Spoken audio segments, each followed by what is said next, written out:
By sunrise, his billion-dollar empire would have a new owner. But the catalyst wasn't a stock market crash or a hostile takeover.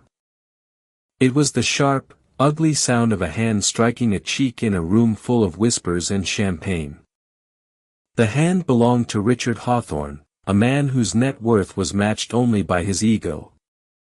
The cheek belonged to his wife, Genevieve, 7 months pregnant with his child.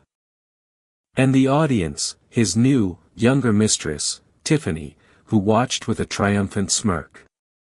Richard believed he was untouchable, a king in his glass castle. He thought the slap was an ending. He had no idea it was the beginning. Because while he slept off his victory, a quiet, calculated storm was gathering. And by the time the sun rose over the city, his entire empire would have a new owner. The Hawthorne penthouse wasn't a home. It was a statement. Perched 50 floors above the sprawling metropolis, its floor-to-ceiling windows offered a god's-eye view of the world Richard Hawthorne believed he owned. Every surface was polished to a mirror shine. Italian marble, exotic woods, and gleaming chrome reflected a life of curated perfection. It was a space designed to intimidate, to showcase power. And for Genevieve Hawthorne, it had become the most beautiful prison in the world. For 5 years, she had played her part flawlessly, the intelligent, elegant wife of the financial titan, Richard Hawthorne. She had been a corporate lawyer once, sharp and ambitious, with a promising career ahead of her at a top-tier firm. Then she met Richard. He was a force of nature, charming, relentless, and dazzling. He had swept her off her feet with grand gestures and promises of a world she'd only read about. He'd convinced her to leave her career behind, arguing that his was more than enough for both of them. "I need a partner, Jenna," he'd said, his voice like warm honey, "not another employee. I need you by my side, helping me build our legacy." And she had believed him. In the beginning, it was intoxicating. The galas, the travel, the sheer, breathtaking luxury. She hosted his dinners, charmed his business partners, and became the serene, smiling face of the Hawthorne dynasty. But slowly, the gilding on the cage began to chip away, revealing the cold iron bars beneath. Richard's charm was a tool, switched on for an audience and off in private. His affection was transactional. The gifts became apologies for his absences. The compliments, a prelude to a demand. His control was absolute yet subtle. He didn't forbid her from seeing her old friends, he simply scheduled a last-minute, critically important client dinner on the same night. He didn't criticize her intelligence, he just patronizingly called her sweetheart when she offered an opinion on financial matters, gently reminding her that she was out of the game now, and should leave the heavy lifting to him. He isolated her so expertly that she barely noticed it was happening until she found herself standing in a crowd of 100 people at one of their parties, feeling utterly alone.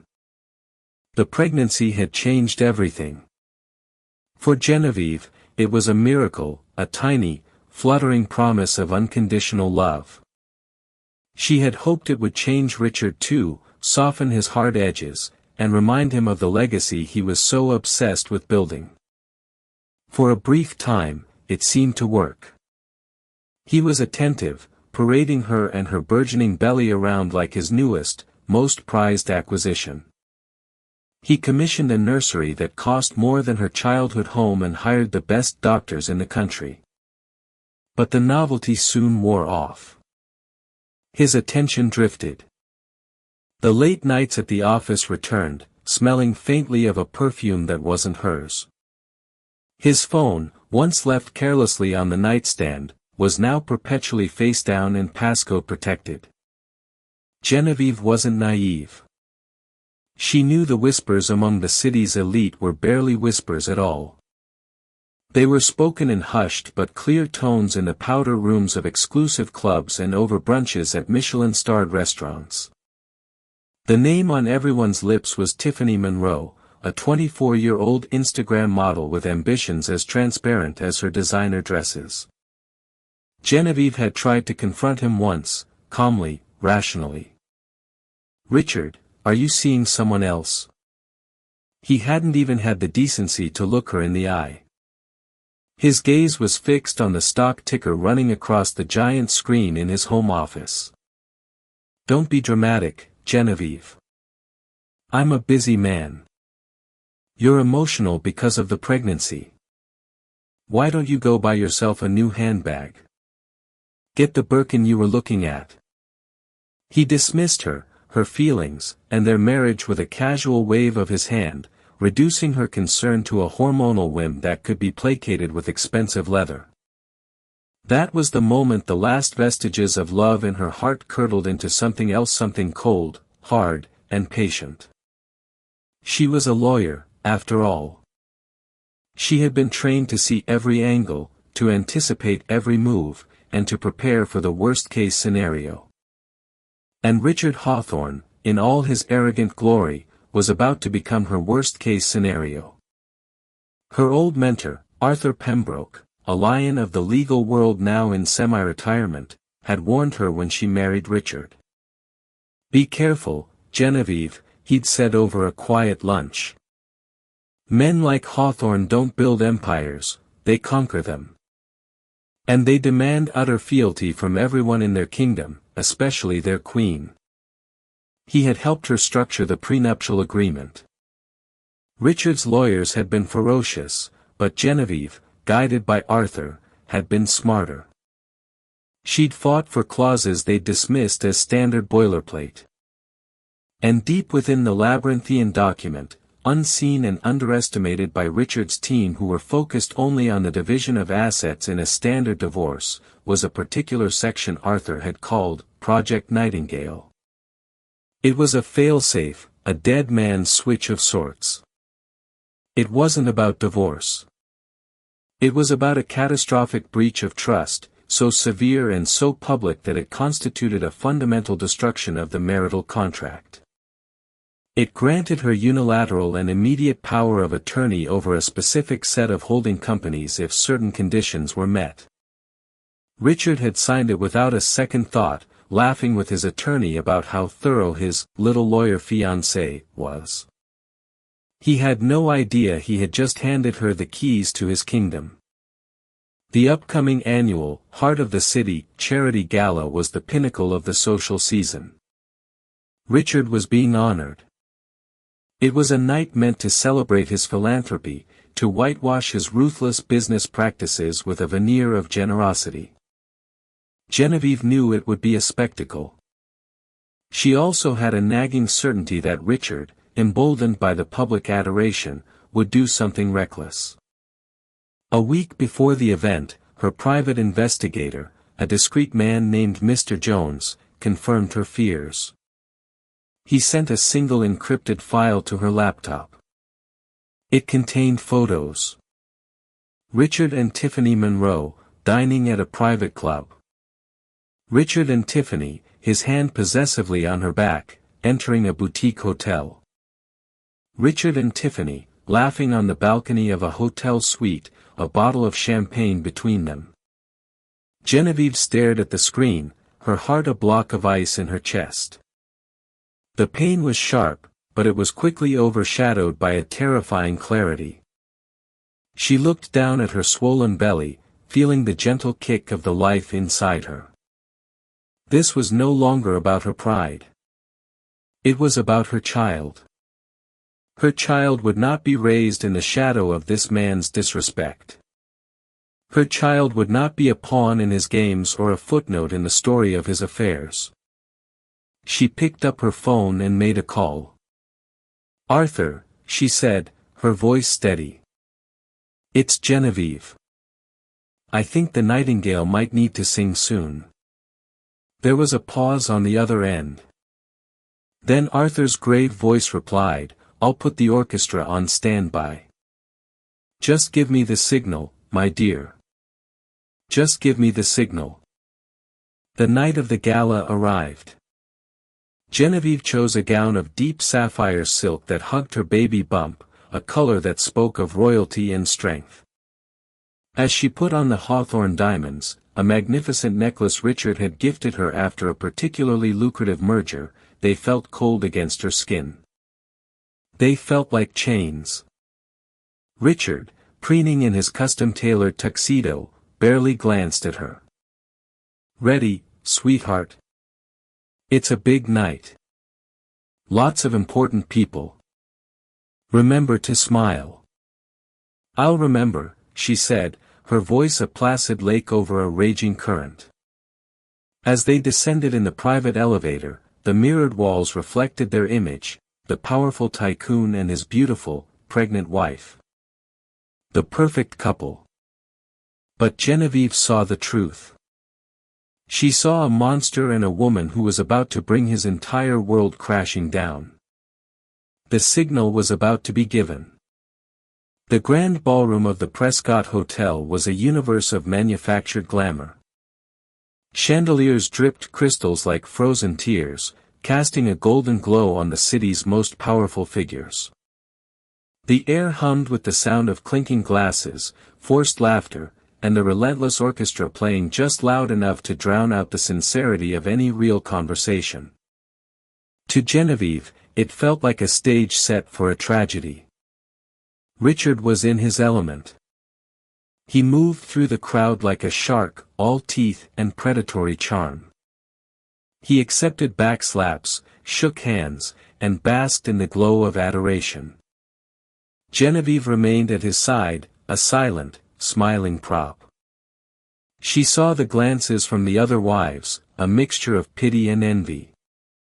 They pitied her for her husband's well-known indiscretions, but they envied her for the very cage she was trapped in. An hour into the affair, Genevieve saw her. Tiffany Monroe.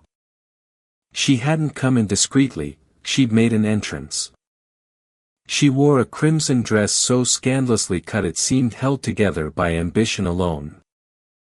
It clung to her surgically perfected curves, a stark and deliberate contrast to Genevieve's elegant maternity gown. She wasn't a guest at a table. She floated near the bar, a shark in her own right, waiting for her moment. Her eyes were fixed on Richard. Richard, who was in the middle of a conversation with the mayor, saw her, too. A flicker of something annoyance mixed with arousal crossed his face. He excused himself and made his way towards the bar, leaving Genevieve standing with the mayor's bewildered wife. It was a public, deliberate snub, the first of the evening. Genevieve watched them. Richard didn't touch Tiffany, not yet, but the intimacy was there. The low murmur of their voices, the way he leaned in, the proprietary look in his eyes. The whispers in the room, which had been a low hum, began to grow in volume. People shifted their gaze from Richard and Tiffany back to Genevieve, watching for her reaction. She gave them none. She simply stood, a marble statue of grace, her hand resting protectively on her stomach. The main event of the evening was Richard's speech. He took the stage to thunderous applause, accepting the Philanthropist of the Year award. He spoke eloquently, his voice resonating with false humility. He talked about community, about giving back, about legacy. He even mentioned his beautiful, supportive wife, Genevieve, who is carrying our future, the next generation of the Hawthorne family. The hypocrisy was so profound, it was almost breathtaking. As the crowd applauded, Genevieve felt a wave of nausea that had nothing to do with her pregnancy. While the room gave him a standing ovation, Richard's eyes scanned the crowd and found Tiffany. He gave her a subtle, almost imperceptible nod. It was a shared moment of triumph, and Genevieve was not a part of it. After the speech, buoyed by the applause and several glasses of scotch, Richard's arrogance swelled to its breaking point. He strode back to Genevieve, not to thank her, but to lead her towards a quieter alcove near the French doors that led to a terrace.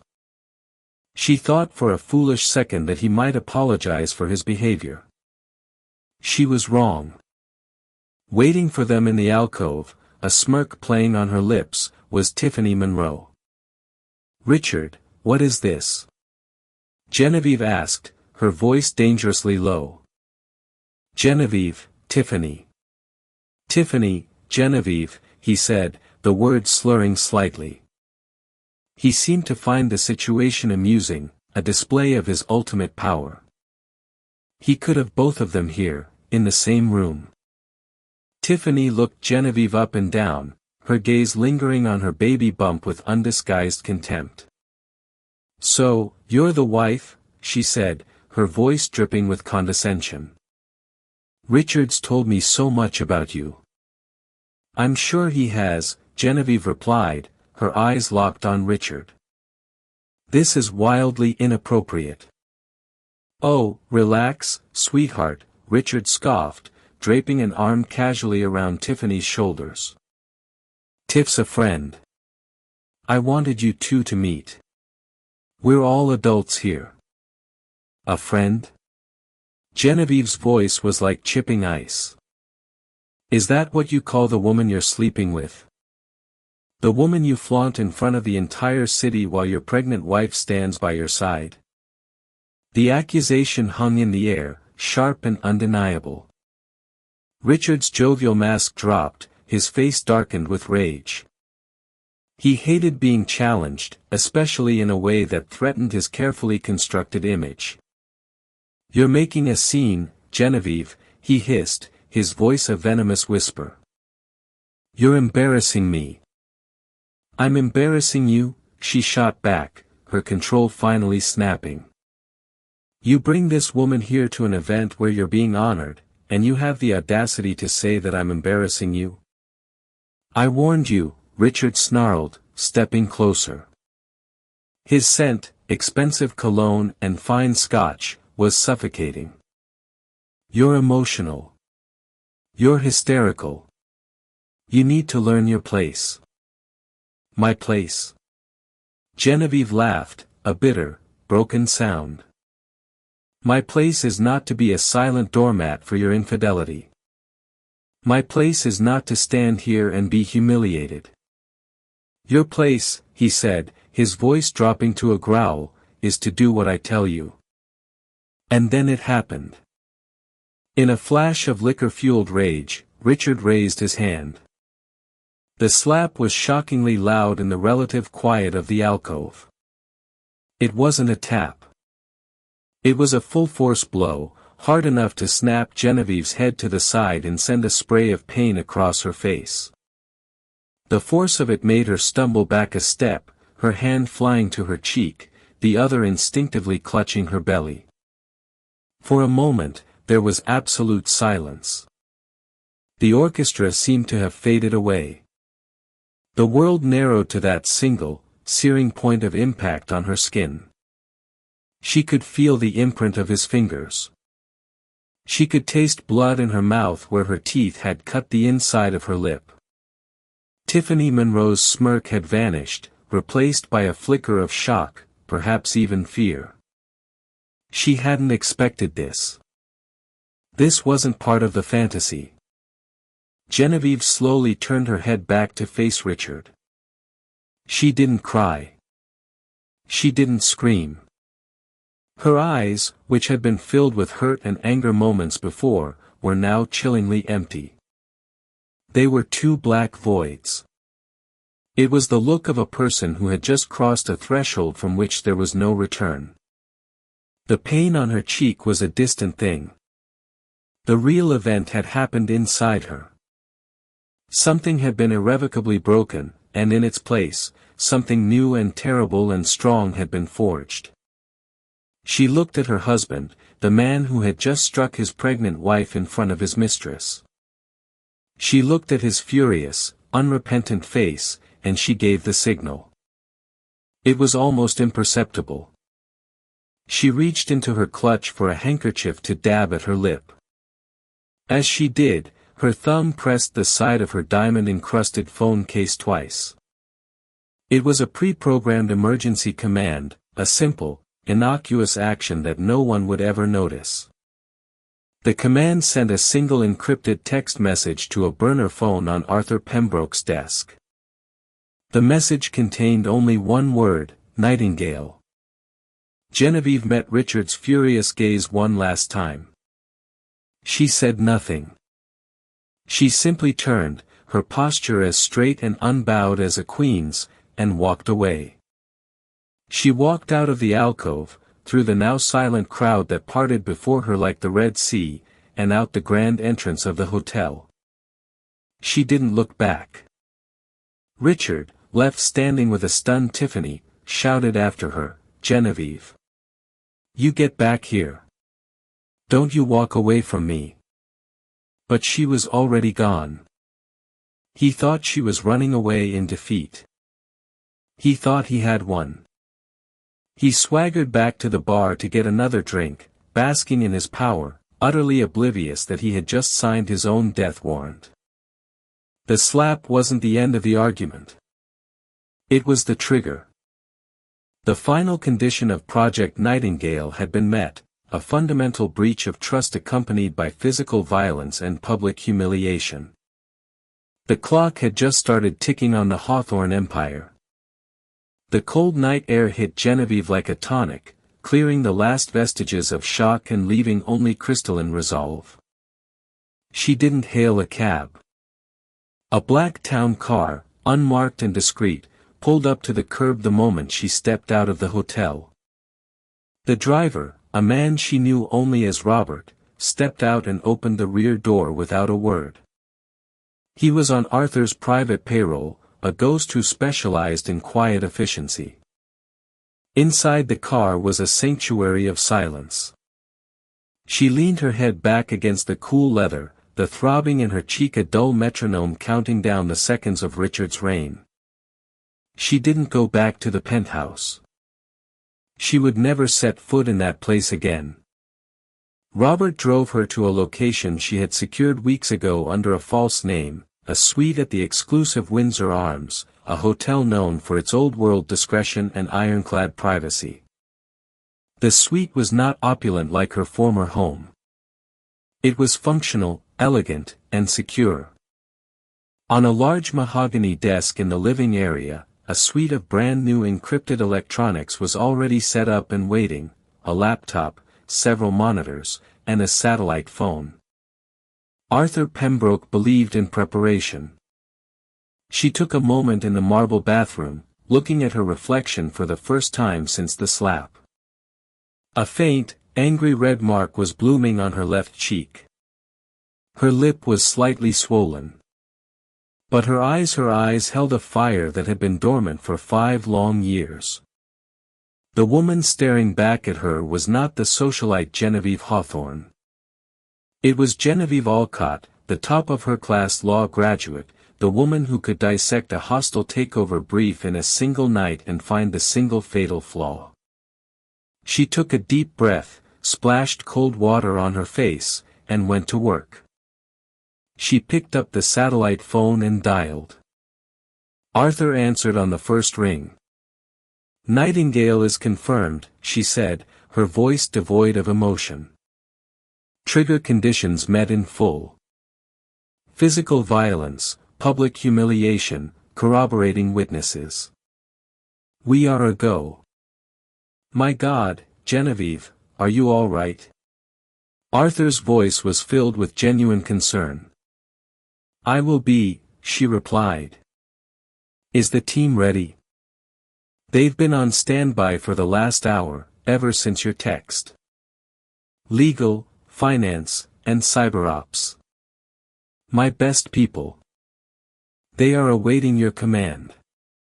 This was the culmination of 18 months of painstaking preparation. Ever since Genevieve had first confirmed Richard's infidelity, she and Arthur had been building this arc. They had meticulously mapped out Richard's vast and complicated financial empire. He thought his assets were an impenetrable fortress, spread across dozens of shell corporations, offshore accounts, and blind trusts, all registered in different jurisdictions from the Cayman Islands to Switzerland to Delaware. He believed it was too complex for anyone, especially the wife he thought of as a decorative objecto, ever unravel. He had made one colossal, arrogant mistake. Early in their marriage, in a bid to streamline control and minimize his tax burden, he had consolidated the ultimate ownership of nearly everything: the real estate, the stock portfolio, the private equity stakes, the art collection, even the ownership of the jet and the yacht under a small handful of Delaware-based holding companies. And it was his signature, sitting on the Project Nightingale clause within their prenup, that gave Genevieve the key to those companies. "Execute," Genevieve said into the phone, her voice ringing with authority. "Phase 1, effective immediately." "Executing," Arthur confirmed. Across the city and around the world, a ghost army came to life. In London, a legal team Arthur had on retainer was already awake, it being the middle of the night. They received a single, coded email.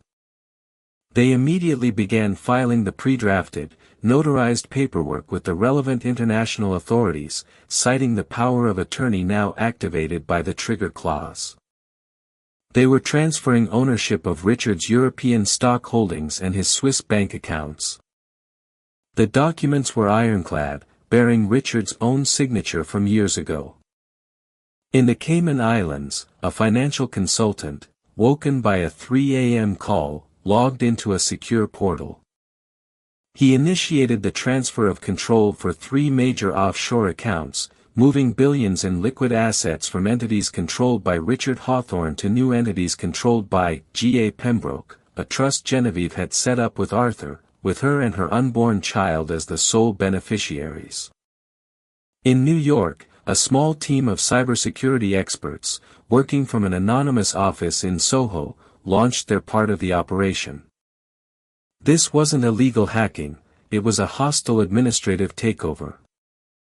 Using the legitimate credentials now legally belonging to Genevieve, they began a systematic lockout.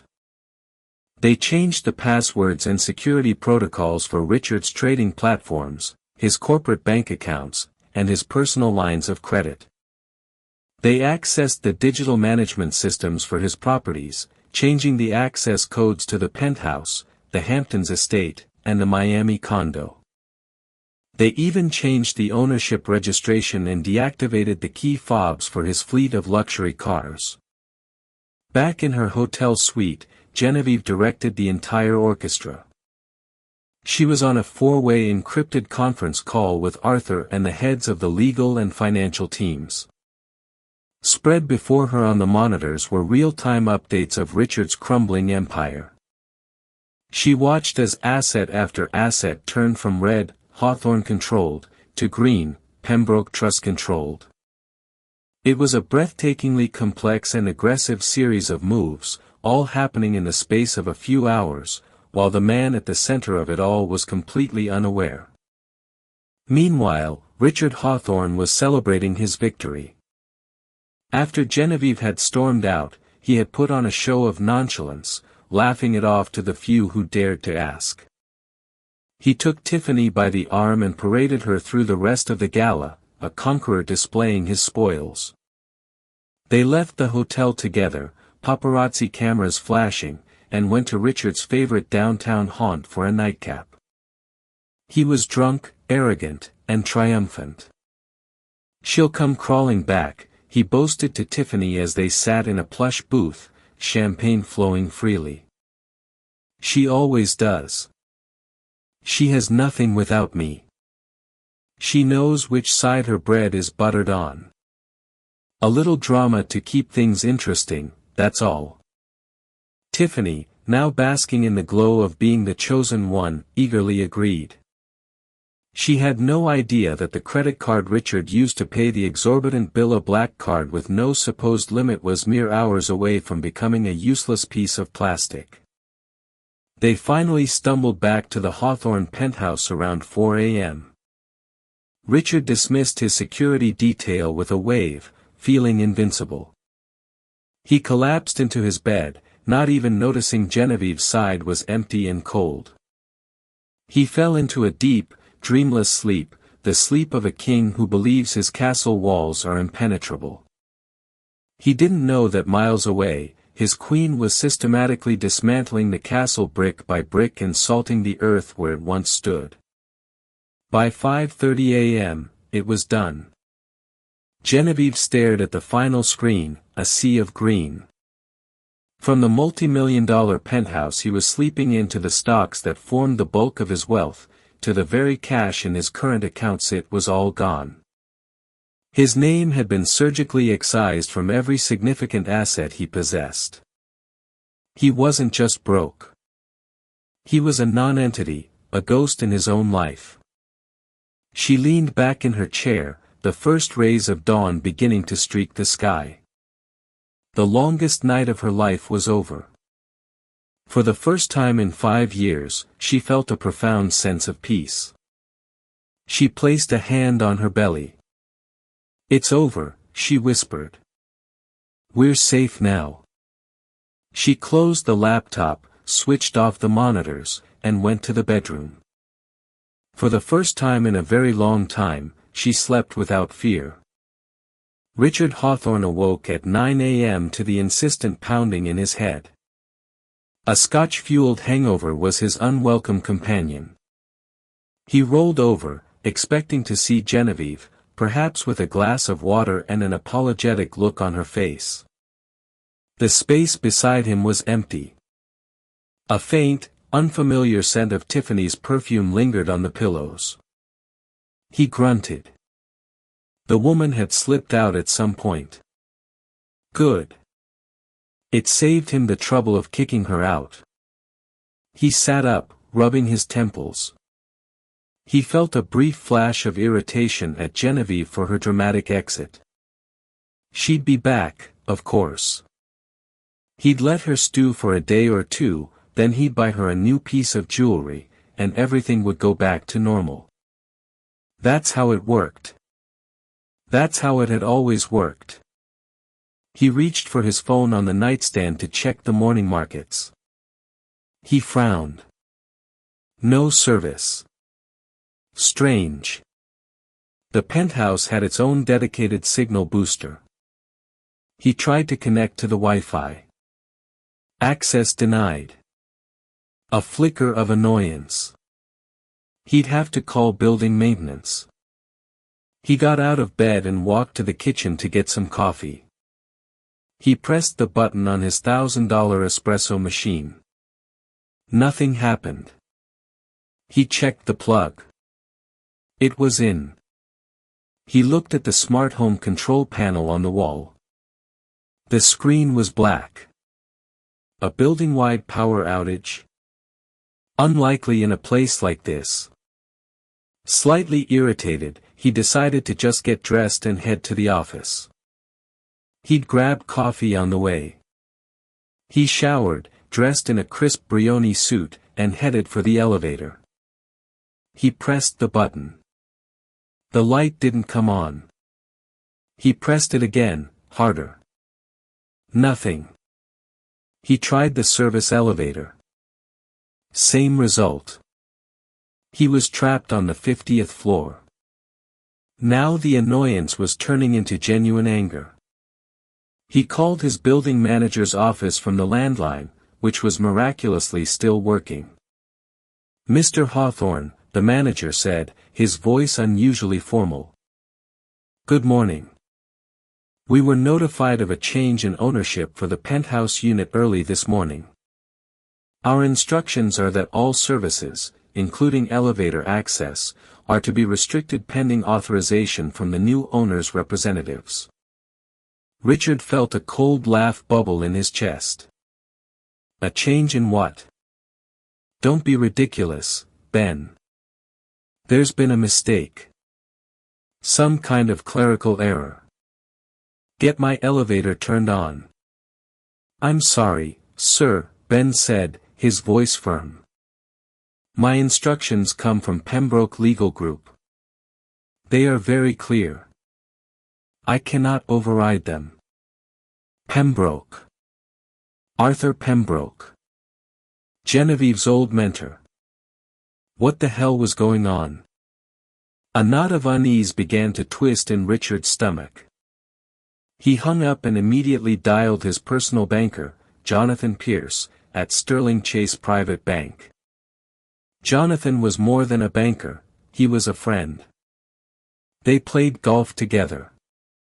Richard.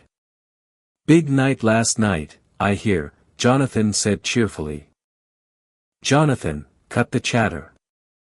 I'm having some bizarre issues here. I need you to look into something. My building manager is claiming my penthouse has a new owner and my electronics are all dead. It's got to be some kind of prank or a massive screw-up. There was a pause, followed by the soft clicking of a keyboard. The silence stretched. Jonathan? Richard prompted, his voice sharp. Richard, Jonathan's voice was different now, strained. I'm looking at your portfolio right now. Or what was your portfolio? Richard, what the hell did you do? What did I do? What are you talking about? According to documents filed with us at 1 o'clock GMT, under a power of attorney clause invoked by Pembroke Legal, 100% of your assets held at this bank, your primary checking, your money market accounts, your entire securities portfolio were transferred out. The accounts were then closed. Richard, your net balance with Sterling Chase is 0. The phone felt slippery in Richard's hand. That's impossible. That's theft. Sue them. Freeze everything. We can't, Jonathan said, his voice barely a whisper. The paperwork is impeccable, Richard. It's got your signature on it. It's a contingency clause from your prenuptial agreement. Our legal department has already reviewed it. It's ironclad. We have to comply. Panic, cold and sharp, pierced through Richard's hangover. This was a nightmare. It had to be. He hung up on Jonathan and frantically tried to log into his E-Trade Pro account on his laptop. The password had been changed. He clicked, forgot password. The recovery email wasn't his. It was a coded address he didn't recognize. He ran to his walk-in closet, to the safe hidden behind a fake panel where he kept emergency cash and bearer bonds. He punched in the code. Access denied. The code had been changed. He felt the walls of his penthouse, his beautiful glass castle, begin to close in. He was a prisoner in a home that was no longer his. He was locked out of a fortune that had vanished overnight. He called his head of security. Get the cars. Get me out of here. I'm sorry, Mr. Hawthorne, the man replied, his voice stiff. We received a notification from the leasing company. The contracts for all vehicles under your name have been terminated, and the cars have been remotely disabled. A repossession team is on its way. The phone clattered from his hand. He stumbled back and sank onto a ridiculously expensive sofa that he no longer owned. The scope of the catastrophe began to dawn on him. This wasn't a mistake. This wasn't a prank. This was a coup. A systematic, brutally efficient annihilation of his entire existence. Genevieve. It had to be her. The quiet, docile wife he had so casually dismissed. The sweetheart, who was out of the game. She had done this. The thought was so preposterous it was almost unbelievable, yet it was the only possible explanation. Project Nightingale. That forgotten clause. The thing he'd laughed about. Rage, pure and undiluted, replaced the panic. How dare she? After everything he'd given her, the lifestyle, the diamonds, the prestige. He had created her, and she had turned on him. He had to find her. He had to confront her, force her to reverse this. He still had one asset they couldn't touch, his own formidable presence, his power to intimidate and command. He would find her, and he would break her. But first, he had to get out of the penthouse. He looked at the fire stairs. 50 floors. Cursing, he kicked over a priceless vase, which shattered on the marble floor. It made a satisfyingly loud noise, the last act of ownership he could perform. Then Richard Hawthorne, the titan of finance, the master of the universe, began the long, humiliating walk down 50 flights of stairs, emerging sweaty and disheveled into a world that no longer recognized his authority. He tried to use his credit card to hail a cab.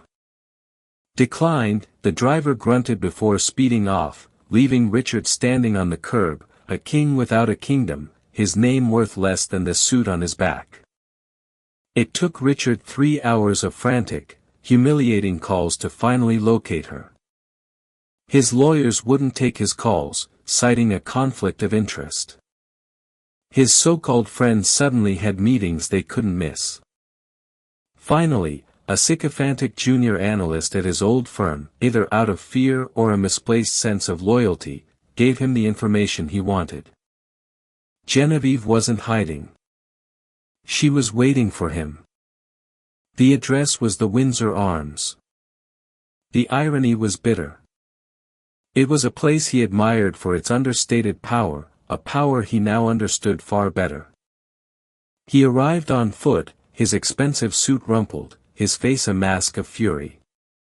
He didn't have the money for a cab and had been forced to navigate the indignity of the city's subway system. He announced himself at the front desk, expecting to be turned away. Instead, the concierge smiled politely. "Yes, Mr. Hawthorne. Ms. Alcott is expecting you. The penthouse suite.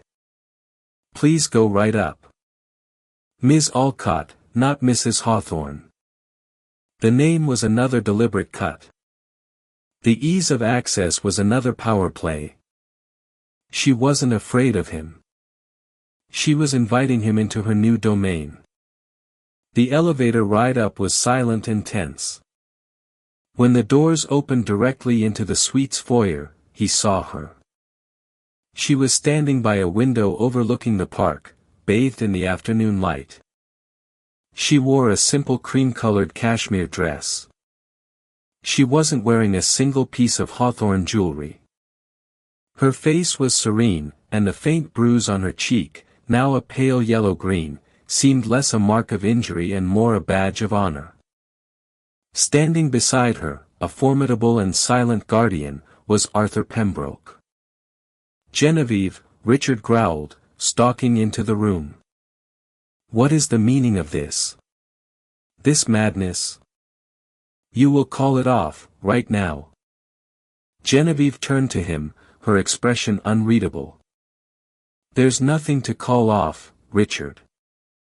This is not a negotiation. This is a notification. Please, have a seat. You look stressed." Her calmness infuriated him more than any screaming match could have. He ignored the offered chair. "A notification? You steal my entire life's work, everything I've built, and you call it a notification? I will destroy you for this. I will bury you in litigation for the rest of your life." Arthur Pembroke stepped forward slightly. "I wouldn't advise that, Richard," he said, his voice calm but layered with steel. "Every action taken was 100% legal, executed according to a contract that you yourself signed. Any lawsuit you file will be summarily dismissed. And given that all your funds have been legally transferred, I must ask, who will be paying for your legal team?" Richard's jaw clenched. He turned his glare back to Genevieve. "Why? After everything I gave you. The houses, the cars, the clothes. I gave you a world you could only dream of. For the first time, a flicker of emotion crossed Genevieve's face. It was not sadness, but a profound, weary pity. You gave me things, Richard, she said softly. You never gave me respect. You thought of me as your most valuable possession, and you treated me accordingly. You isolated me, belittled me, and when I finally dared to have a voice, you silenced it with your hand. She touched her cheek lightly. That slap. It wasn't the reason I did this. It was just the catalyst. It was the moment I realized that if you could do that to me, your wife, in public, what would you do to our child behind closed doors? What kind of legacy would you be building for him?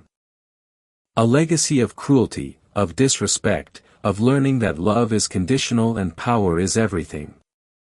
This is about our child, he scoffed, incredulous. You've left him with nothing. You've ruined his future. On the contrary, Genevieve said, walking over to the desk. She picked up a single file folder and handed it to him. I have secured it. Richard snatched the folder and ripped it open. His eyes scanned the documents inside, and the last bit of color drained from his face. It was the charter for a new entity, the Olcott Pembroke Foundation. 50% of your liquid assets, Genevieve explained calmly, have been placed into an irrevocable trust for our child. He will be cared for, educated, and want for nothing. He will have every opportunity, but he will not be raised with the corrosive sense of entitlement that you have. The principal cannot be touched by anyone, myself included, until his 25th birthday. Richard's hands were shaking as he read further. The other 50%, she continued, along with the proceeds from the liquidation of all properties, vehicles, and art, will be used to endow this foundation. Its mission will be to provide legal aid, shelter, and financial support for women and children who are victims of domestic abuse at the hands of powerful men. Your name, your legacy, will be to fund the recovery of every woman you are a type of. He looked up from the papers, his eyes wide with horror. She hadn't just taken his money. She had weaponized it against everything he was. She had turned his monument to greed into a monument of restitution. It was a checkmate so complete, so philosophically perfect, it left him breathless. The penthouse you woke up in this morning. It's being sold. The proceeds will fund a new shelter in the city center. The Hamptons estate will fund their legal defense wing. Your prized collection of sports cars will pay for counseling and job training for dozens of women. You didn't just lose your fortune, Richard. You donated it. He stared at her, the architect of his ruin. The woman he had dismissed as a pretty bauble. He saw now the brilliant, strategic mind he had tried so hard to snuff out. He saw the lawyer she used to be, resurrected with a vengeance. You can't do this, he whispered, the rage gone, replaced by a hollow despair. Please, Genevieve. I'm sorry. I'm sorry for everything. Don't do this to me. It was the first time she had ever heard him plead, but it was far too late. The divorce papers will be filed this afternoon, she said, her voice final, citing irreconcilable differences and your public affair. I'm not asking for a single cent in alimony. I don't need it. I have my own work to do now. She walked back to the window, turning her back on him, a clear dismissal. The meeting was over. Oh, and Richard, she added without turning around. Arthur was kind enough to leave a small sum, $10,000, in a new bank account under your name. A gesture of goodwill, to help you get back on your feet. $10,000. To a man who, 24 hours ago, had measured his worth in billions. It was the final, most devastating insult. It wasn't just a defeat, it was an erasure. Arthur Pembroke stepped forward and placed a firm hand on Richard's shoulder, guiding him toward the door. "I believe your time here is done, Mr. Hawthorne." Richard stumbled out of the suite, a broken man. The elevator doors closed, and in their polished surface, he saw the reflection of a stranger, a pale, haggard man in a rumpled suit, holding a folder that detailed the complete and utter demolition of his life. He had slapped his pregnant wife in front of his mistress, certain of his absolute power. By morning, he was nobody. And the woman he had tried to break was now poised to use his own empire to build a better world. 5 years later, the Alcott Pembroke Foundation was a national powerhouse for good. Genevieve, now a respected philanthropist and advocate, had turned her beautiful brownstone headquarters into the heart of a network that had opened shelters in a dozen cities. Her daughter, Grace, was a bright, laughing 5-year-old who knew nothing of glass castles, only of her mother's love and the warmth of their home. One evening, Genevieve was watching the national news. A reporter was covering the annual Presidential Medal of Freedom ceremony. And this year, the announcer's voice boomed, for her transformative work in creating systemic support for victims of domestic abuse, the President honors Genevieve Alcott. The camera showed Genevieve at the podium, poised and gracious, accepting the nation's highest civilian honor. Across the city, in a dimly lit apartment that smelled of stale takeout, Richard Hawthorne watched the same broadcast on a crackling television. He was heavier, his face puffy, his eyes hollow. He saw the woman he had once owned, now celebrated by the world. He saw the legacy he had built, now fueling the very cause that made him a villain in the public eye. He took a long swallow of cheap whiskey, the fire in the bottle doing nothing to warm the permanent winter in his soul.